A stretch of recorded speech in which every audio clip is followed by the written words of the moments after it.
All right. Wow, guys, here we are, post-show debrief. Obviously, the first two episodes of Honestly Cavallari are out, and I'm really excited to get into them. You have to excuse my appearance. I just landed in LA from New York. I haven't done that flight, by the way, in like 12 years, and I forgot how long it is. It's a 6-hour flight. I literally landed, got to my condo, scarfed down some food, and here I am. So this is what you're getting today.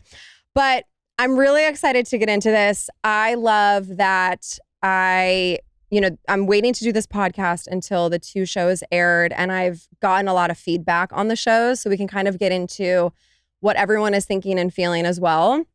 So the timing on this is great. So, all right, let's kick this thing off. Honestly Cavallari, the first two episodes with Kim Zolciak and the Laguna Season 2 cast.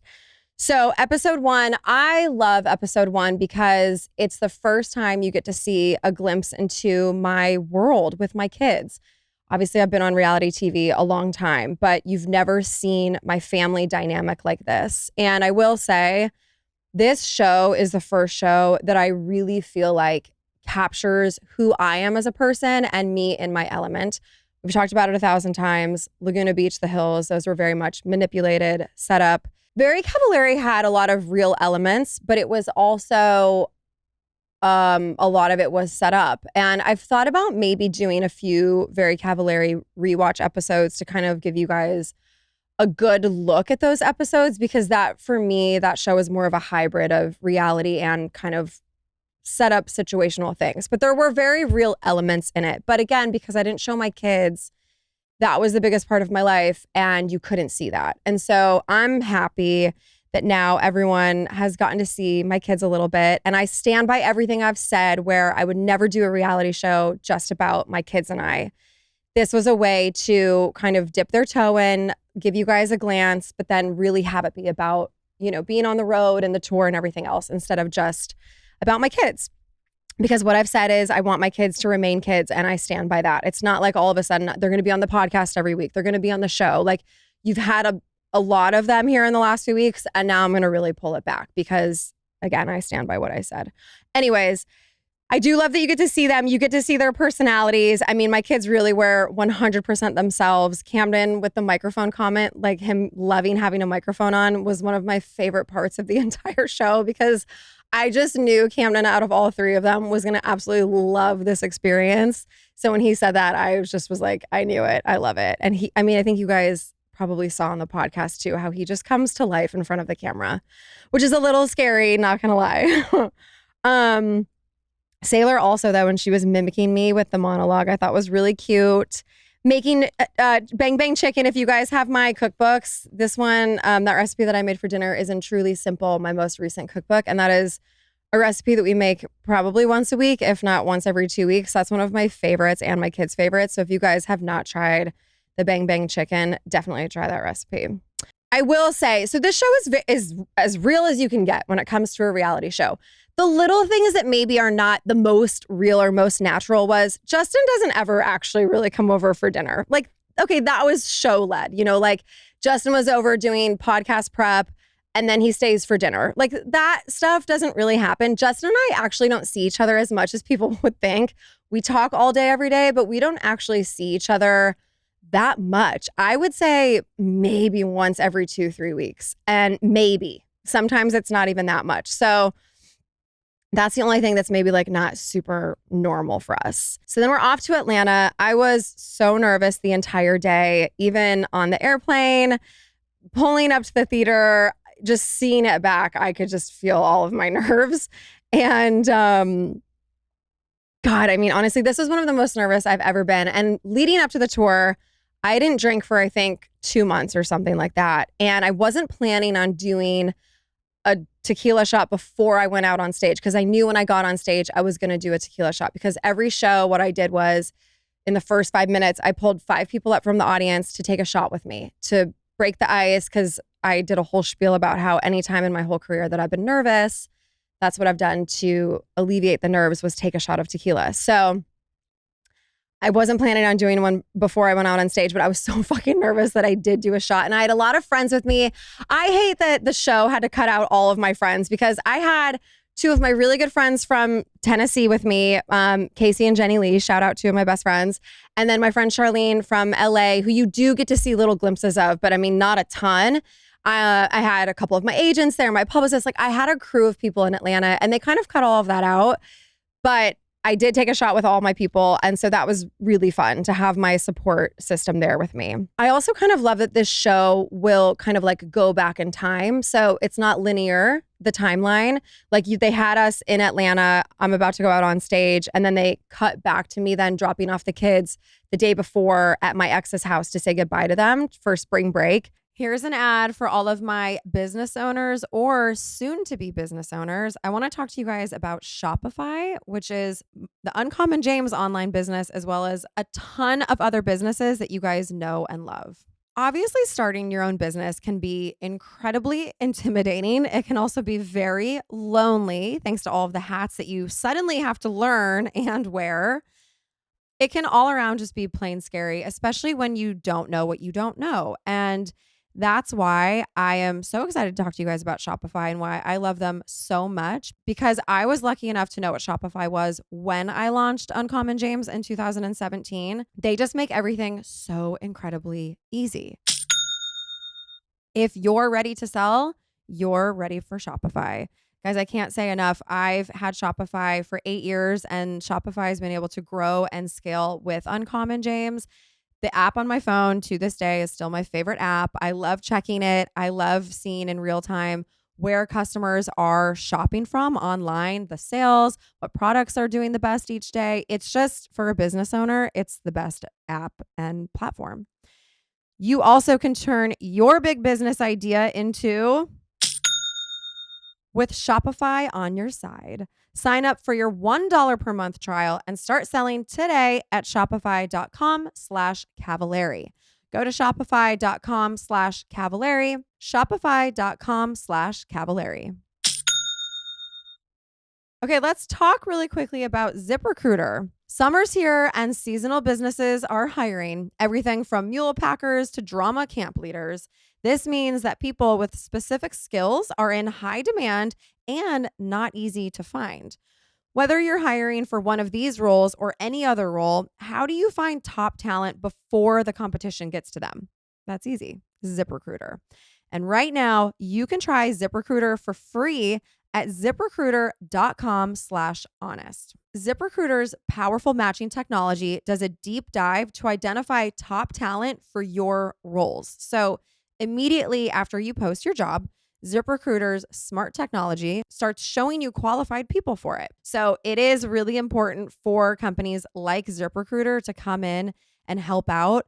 Also, just the interview process alone and sifting through applications, it's so incredibly time consuming. It is not something that people can be doing all the time.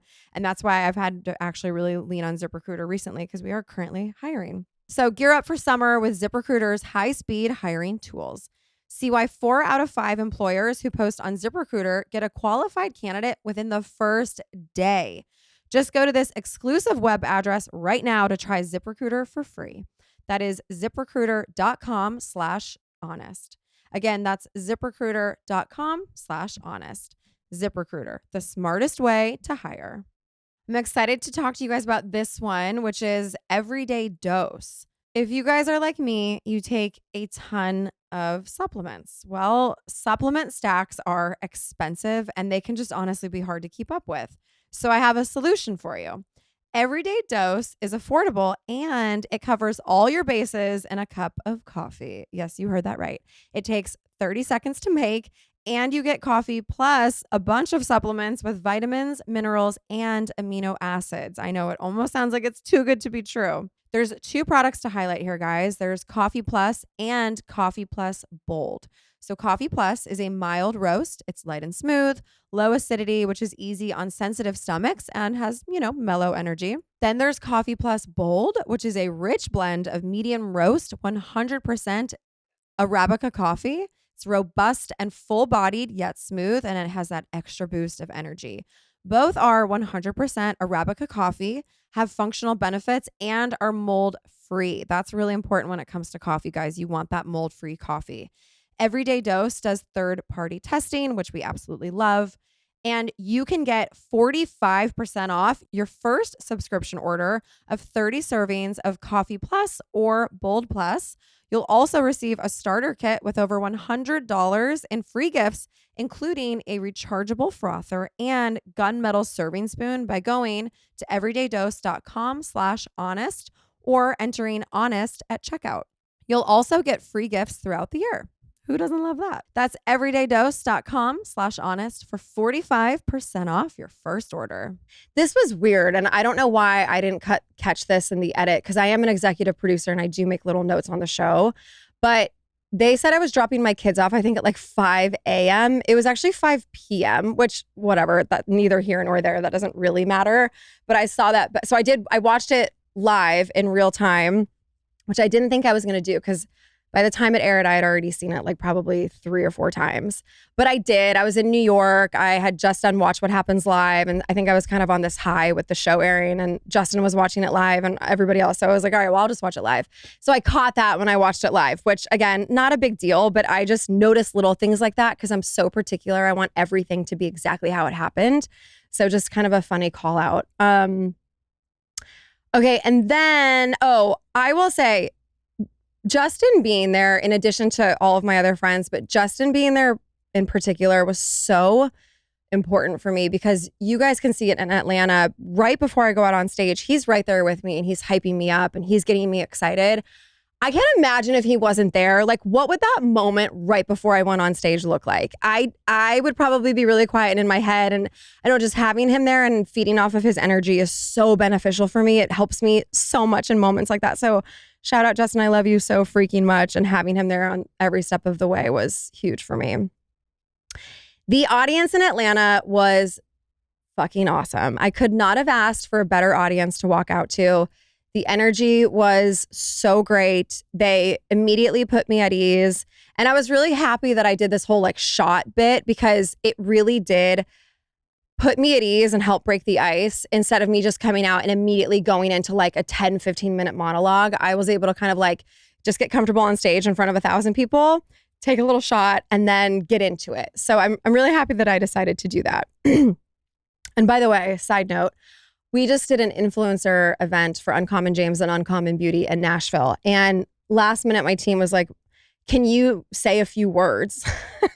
And normally an event like that, I would have been like, no, I can't. Like that, I'm so terrified of doing something like that, even more so an intimate setting. And I was like, no, you know what? Absolutely no problem, because I just did a podcast tour and I no longer have this fear of public speaking. So I was able to do it, no problem. And that was a huge moment for me. So thank you so much. Kim Zolciak was awesome. You know, when she came out and did this podcast tour, she hadn't done any interviews, I think, since her divorce. She definitely had never talked about it. And so that was a big deal. And I really appreciate her coming out and being so honest and so open and so vulnerable. And she dropped a shit ton of bombs. I mean, what'd she say? Cameras under beds. Oh God. Oh, I always die when I hear the housewives say that their shows are 100% real, because I can't even fathom. I really do feel like, though, with the housewives, and I know she kind of disagreed with this, but I do feel like they know, like the housewives know, if they don't have drama, they're literally not going to be on the show next season. So I always feel like subconsciously or consciously, they are bringing the heat and bringing the drama. But Kim had a ton of headlines that we talked about. And the tricky part with doing a 30-minute TV show is really the show is only 20 minutes with ads.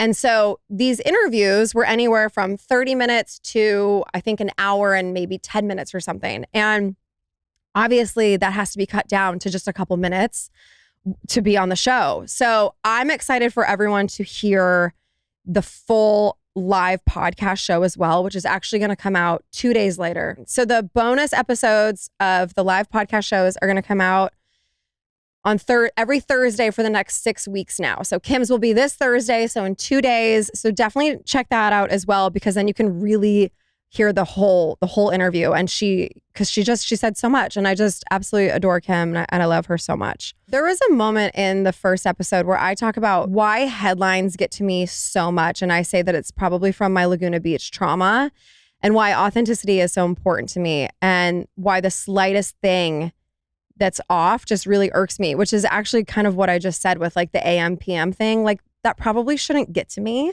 but I want things to be so accurate and so authentic because my life since I was 17 has been the opposite of that. And it's interesting having a new show on the air now with social media. And I don't know, I just feel like it is kind of triggering, and I don't want to say traumatizing, but it's like bringing up some of my past trauma because I've realized I have to get to a place of being comfortable constantly being misunderstood, because that's the name of the game when you have notoriety. It just is what it is. And every single person who is famous who I've ever spoken to deals with the exact same thing.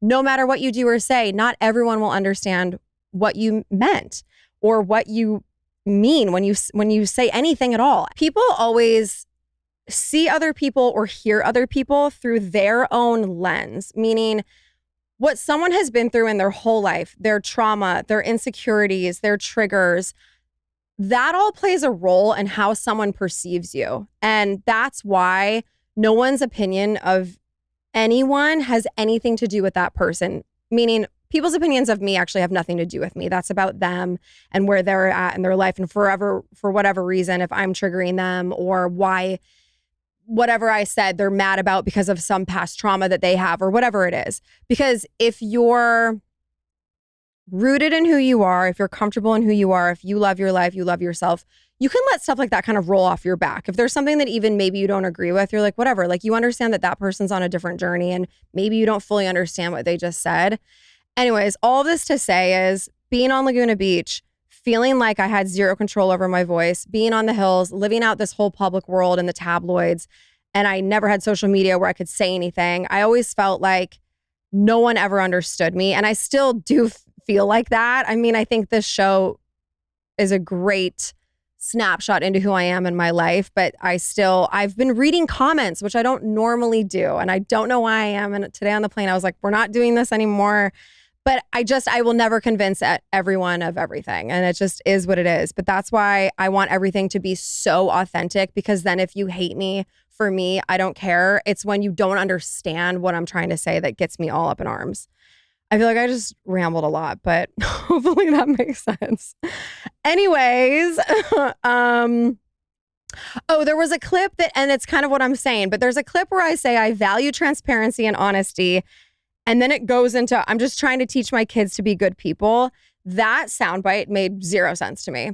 And what they did was they obviously took two different thoughts and put them together. But when I heard that back, I was like, that doesn't even make sense. I value transparency and honesty, and I'm trying to teach my kids to be good people. I guess maybe when they edited that bite together, they were trying to say like, yeah, I value honesty and transparency, and I'm trying to like teach my kids that as well, maybe. But I thought that was a weird edit anyways. Oh, I got this question a lot. I did a Q&A on Instagram today, and I noticed it on the show. So I called Jackson Mo. And a lot of people were like, why do you call him Mo? Because I think the whole time in the show, I only refer to him as Mo. So Jackson, I used to call Jacksimo, and it just sort of morphed into Mo and Mosey. He's actually in my phone as Mosey. I call him Mo and Mosey, and I call Sailor Poozy, because her little nickname was always Sazy Poo, and then that morphed into Poos, Poozy. I mean, I don't even know how these names, but so Mosey and Poozy, and then Cam I call Camquat or Camaroo. So just wanted to clear that up because I had a lot of random questions about that. Oh, do you guys want to hear something so funny? Leading up, so I think after I had announced that Kim was coming on the show, I had a comment on my Instagram from Croy, her ex-husband. And I just thought this was really great. And then I sent it to her and we both were like, God, what an idiot. But okay, so Croy commented on a podcast clip about narcissists. Mind you, this is from a long ass time ago. He had to like dig through my Instagram. And he said, the ironic ignorance in handing one a platform with the full on disorder. So Croy's calling me a narcissist. Because he's so mad that I'm having Kim on the podcast tour. Well, okay, Croy. I love when people call me a narcissist. I'm like, okay, it's always people. Well, it's either a narcissist like Croy, or it's people who have no idea what narcissist even means. But I thought that was interesting. Well, you're a grown ass man. You are a father and you are coming on my Instagram and calling me a narcissist, quite literally for just having your ex-wife on my podcast. If that doesn't scream guilty, I don't know what does. You know, like you're just trying to really get ahead of it, aren't you, Croy? Thought that was kind of lame. And yeah, I mean, Kim really went for it, talking about how Croy has stolen all of her jewelry. We said earlier, the camera's under the bed. She's been through it, you know, and I love that she stood by what a great mom she's always been, because at the end of the day, that is important. And when you're going through a divorce with a narcissist, it is so difficult to try to consistently be the better person. And I just feel for her because I know that's really hard. And again, I just thought she was really brave for coming out there and saying her side of the story. I'm also really curious who her least favorite housewife is, since she wouldn't say it on the show. I should text her and ask her.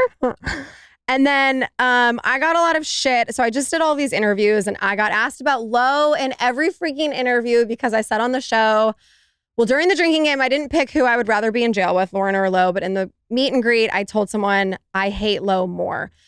I don't actually hate Lo. Lo is not even someone that I think about ever, really. I don't hate Lauren or Lo. And I think the only reason I said that was because I have more of a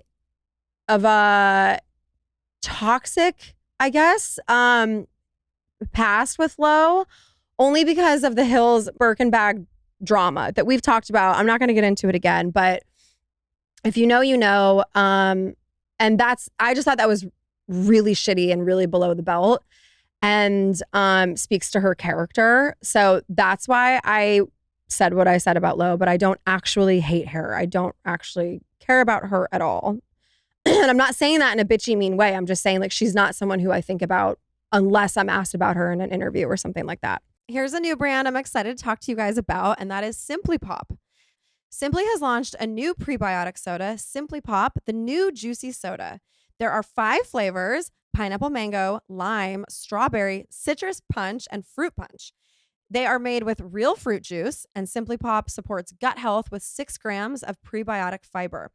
There's no sugar added, and it's sweetened with juices and monk fruit extract. They support immune health with zinc and vitamin C, and Simply Pop is flavor that pops. So guys, see what the fizz is all about. Simply Pop is a new fruit-forward bevy that happens when you combine the delicious real fruit flavors of Simply with 6 grams of prebiotic fiber to support gut health. I personally love their strawberry flavor because I love anything strawberry, so I was really excited to try their strawberry flavor. And you guys, it was so good. But honestly, I've tried all of them and they're all really good. I even love having peace of mind giving these to my kids, knowing that it's great for their gut health, it's great for their immune system. So we are loading up on these things. All right, you guys are going to want to try these if you haven't already. Find Simply Pop and any of its 5 juicy flavors by visiting them online at cokeurl.com/simplypop. That's cokeurl.com/simplypop. cokeurl.com/simplypop. Now that it's summertime, this is a really appropriate ad that I want to talk to you guys about, and that's Fora Travel. Okay, so picture this. You and your bestie have decided that this year you're going to go on that dream wellness retreat that you guys have been talking about since high school, right? Okay, but now what? Are you drowning in information and browser tabs, feeling paralyzed and not sure how to pick the best one? Or was planning a blast? You're already the go-to in your group and have a full-on Google Doc with the best spots, itineraries, and hidden gems. Well, whichever of these is you, Fora Travel will help you make it even better than you've dreamed of. Guys, travel agents are back. No, seriously. And Fora is the modern travel agency. Fora advisors have access to the best training, the best partners, and the best tech, all strengthened by their global community of insiders who share knowledge so you can have the best trip. Make planning and traveling stress-free at no extra cost to you.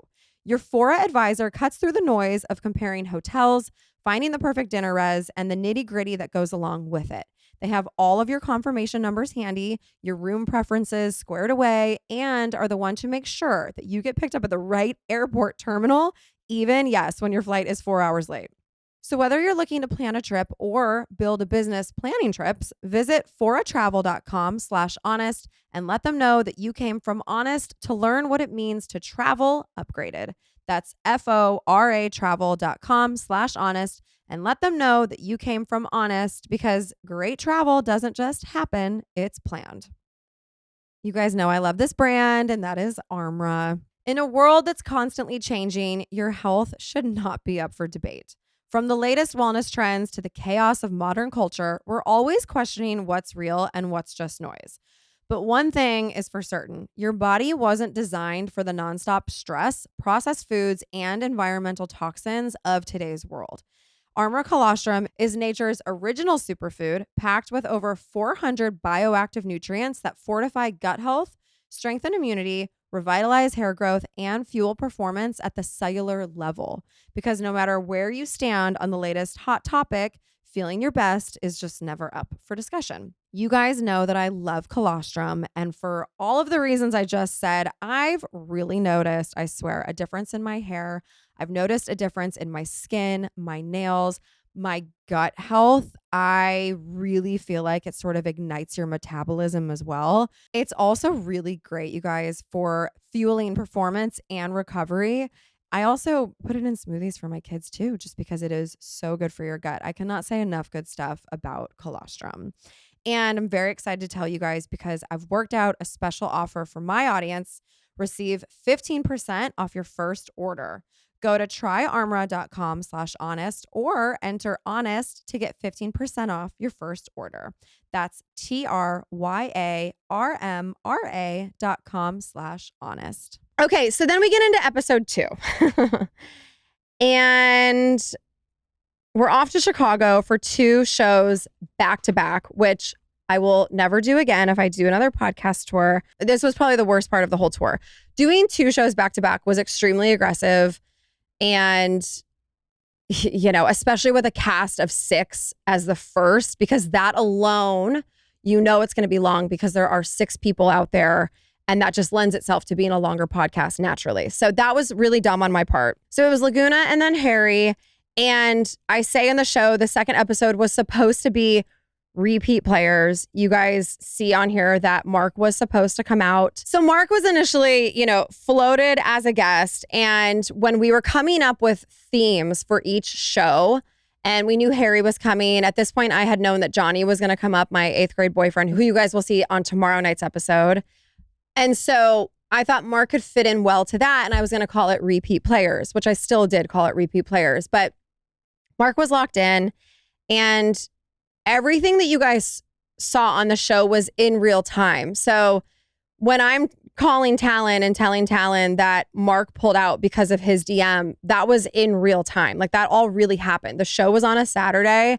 We were filming that week leading up. I want to say Mark pulled out Wednesday. I mean, like, it was a couple days before. And that sucked, obviously. I was bummed because I had every show locked in early. And I did that because I know how I am. I have to be really prepared. For me to put my nerves at ease and feel confident, I have to be prepared. Everything was locked in. And so that kind of threw me, because then I had to go and change the show. And I thought that would have been good because, I mean, Mark was obviously someone who I've been in a ton of headlines with. I thought that that would have been a fun conversation. And the thing is, when Talon DM'd Mark and Harry, Mark screenshot it and sent it to me because he didn't know who Talon was. He didn't know what was going on. He was so confused by the whole thing, which is then later in the show when we're talking about how Talon went up to Harry and gave him like this awkward handshake. And I was like, he doesn't know who Talon is, because I already had just dealt with that with Mark. I think that was kind of like where my frustration was with Talon leading up to the show, even before the show, where there were like all these little things that I was already kind of frustrated about him ruining the Mark thing. Talon was the one that told me I should ask him about dating advice. That came from Talon. So even on stage after everything happened, I was like, okay, I'm going to give Talon this moment because he really wants this moment for some reason. But that came from Talon. He was trying to tell the producers that he had ideas leading up for the show, leading up to it. And it was a lot. Like, I could tell from the jump, Talon was nervous. He was asking me questions. I did tell Talon I had the most questions for him, and I was going to ask him about prom. And that was kind of all I really wanted to tell Talon. But Talon knew I was going to ask him about prom. And I don't know this for a fact, but I think what happened was Talon got out on stage, and I think that he thought I was going to kind of like diminish what we had and be like, and I did say, did we even go to prom together? Because I think in high school, he never thought that I really liked him. So I think on stage, he was trying to beat me to it. That's my theory. I'm sticking to it. I could ask him. But I will say, listen, Talon was nervous. Talon was drunk. I totally appreciate the whole cast does not do this stuff normally. I was nervous and I do this stuff regularly. So I understand it's a nerve-wracking thing. Talon on its own, I don't think it would have been that bad. For me, what happened was the thing with Talon happened and the show running over. And again, I said this on the podcast a few times, but just to understand where I was at mentally, I'm doing this show that I know is running way over. And in my head, I have to go do a meet and greet with 200 people and then do a completely different show. And so that's where a lot of my stress and frustration was coming from. I'm sitting there just being like, I have to go. But I also have a whole show that I want to get to and all these questions that I prepared that I really wanted to talk to them about. And even on stage, I had to skip a ton of questions for time. But so that's where I was at. And it took me a few days actually to really understand why I was so triggered in the beginning. And so for me, what it was Talon immediately coming out and trying to basically diminish what we ever had and make it solely about sex, which, not to ruin tomorrow night's episode for you, but then happened almost identically with Johnny in the next episode. And so those two things happened back to back for me and really rocked my world. And we'll get into that more next week. But that was my trigger because I've had a lot of men in my life behind closed doors tell me how great I am and how in love they are with me. And then publicly in front of people try to like knock it down and basically make it seem like what we have actually isn't that special and it's only about sex. So that was a huge trigger for me. I actually thought Talon was pretty funny. The show made it seem like I was really rocked by his Montana boy comment that actually I think I'm pretty sure I laughed in that, and you guys will hear it in the actual podcast episode. I do think he was funny and it wasn't actually that bad. It was just that one thing of trying to just make it seem like all he cared about with me was sex. That's the trigger for me. But Talon and I have talked multiple times. We talked after the podcast tour. We've talked in between, but then also he did apologize the other night after he saw the show. And I really do appreciate that. And I really don't think Talon has any ill will whatsoever. I think Talon is a good guy. I think Talon has a big heart. Talon and I will forever be friends. I mean, I'm not, I'm over it. I got over it pretty quickly. But that was why I was upset. How about what time are we at? You're at 26 minutes. Okay, cool. Do you want to talk about the Glenn Powell thing coming out? No.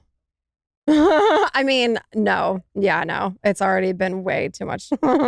So the last portion of the Laguna interview on the show is Jason and Talon being like, let's open it up to questions. And I definitely looked a little bitchy being like, what? We can't do that because we still had to do a drinking game.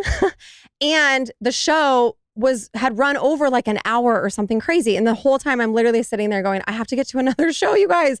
And I ended every podcast show with a Q&A with the audience. I would bring Justin out. We would do a Q&A. And we were so over time at the Laguna episode that I think I was only able to do 2 questions or something with the audience, which was a huge bummer. And the audience was really bummed about that. So I did definitely seem bitchy, but it was because we literally had to still do a drinking game and we were already way over. So that was definitely, I was very annoyed at that point. That was Chicago. And basically my takeaway from that episode is that it was fun. I loved seeing everybody and we've remained really good friends over the years. Last time we were all together, we actually did an Uncommon James campaign a couple years ago and we've all remained in touch. The girls were in Nashville last year and I love them so much. And I really do appreciate them coming to Chicago and doing this. And it was really fun. My biggest regret is honestly that I couldn't hang out with them more because I was working the whole time. I saw them earlier that day getting coffee in the city, which was great, but that was kind of it. And then afterwards, we Well, we can talk about it more next week. But after Harry's episode and the Laguna episode, we actually all went to a bar and they cut all of that, which is kind of a bummer. And I'll give you more of the details about that next week, since it is coming off of Harry and Johnny's episode. But I still love Talon. I love this entire cast. These will be my friends forever. Talon to me was like the drunk guy at the bar that you're just like laughing at, like, okay, buddy, like he's just drunk, you know? So no harm there. And I hope that you guys loved the first 2 episodes. I've gotten a lot of great feedback. People have asked me why it's not an hour. And honestly, I think it's good because while we definitely had enough footage for an hour, we live in a society today where it's so fast paced. Everyone's used to TikTok. And I think everyone's attention spans are so short that the way this show moves and how it's so fast, I think is so great. And I also love that it's not so much about drama. Like, yes, there is obvious real drama with like Talon and, you know, next week with Johnny and everything. But the premise of the show is not for drama and nastiness, which I love. So I'm really proud of this show. I'm so excited for you guys to see the rest of them. I just saw Craig and Austin's episode on the plane here, and oh my God, that's going to be the best episode. So tune in tomorrow night, Honestly Cavallari. Kim Zolciak's episode is Thursday, and then Laguna's will be next Thursday. So for the next 6 weeks or so, we're going to be cranking everything out. I love you guys, and I'll see you next week.